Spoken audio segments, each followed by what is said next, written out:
کیسے گزر رہی ہے۔ سب پوچھتے ہیں کیسے گزار رہے ہو، کوئی پوچھتا نہیں۔ ساری عمر کوئی جینے کی وجہ نہیں پوچھتا، پر مرنے والے دن پوچھتے ہیں کیسے مرا۔ زندگی کی کمائی دولت سے ناپی نہیں جاتی۔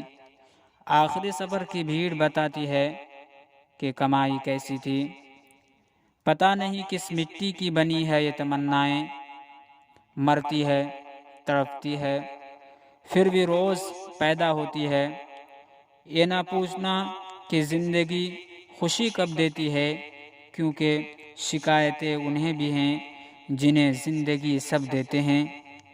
کچھ کمیاں مجھ میں بھی تھی، کچھ کمیاں لوگوں میں بھی تھی، فرق صرف اتنا تھا وہ گنتے رہے اور ہم نظر انداز کرتے رہے۔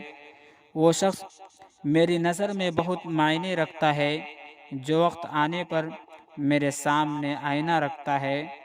جب بغیر کسی وجہ سے خوشی محسوس کرو تو یقین کر لو کہ کوئی کہیں نہ کہیں تمہارے لیے دعا کر رہا ہے۔ کہاں معلوم تھا کہ سکھ اور عمر کی آپس میں بنتی نہیں۔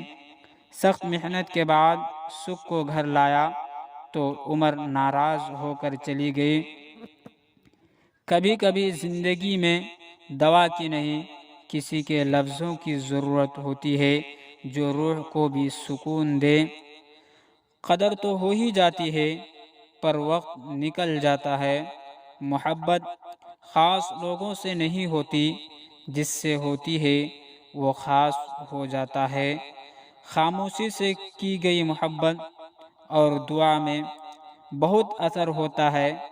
اچھے لوگوں کی یہ نشانی ہے کہ انہیں یاد رکھنا نہیں پڑتا، وہ یاد رہ جاتے ہیں۔ مسکرانا سیکھنا پڑتا ہے، رونا تو لوگ سکھا ہی دیتے ہیں۔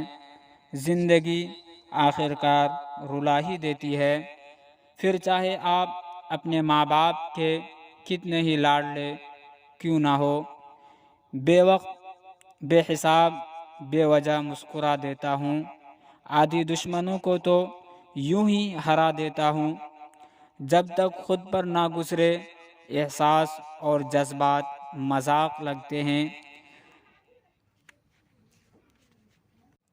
جب ٹھوکر کھا کر بھی نہ گرو تو سمجھ لینا کسی کی دعاؤں نے تھام رکھا ہے۔ اگر انسان کو معلوم ہو جائے کہ اس نے کہاں اور کس کس کو اپنی زبان سے کتنی تکلیف دی ہے تو وہ ہمیشہ کے لیے خاموش ہو جائے گا۔ زندگی میں کچھ چیزیں ہمارا پیچھا نہیں چھوڑتی، کچھ غلطیاں جو ہم بھول نہیں پاتے، کچھ تکلیفیں جو ٹھہر جاتی ہے اور کچھ لوگ جو یاد رہ جاتے ہیں۔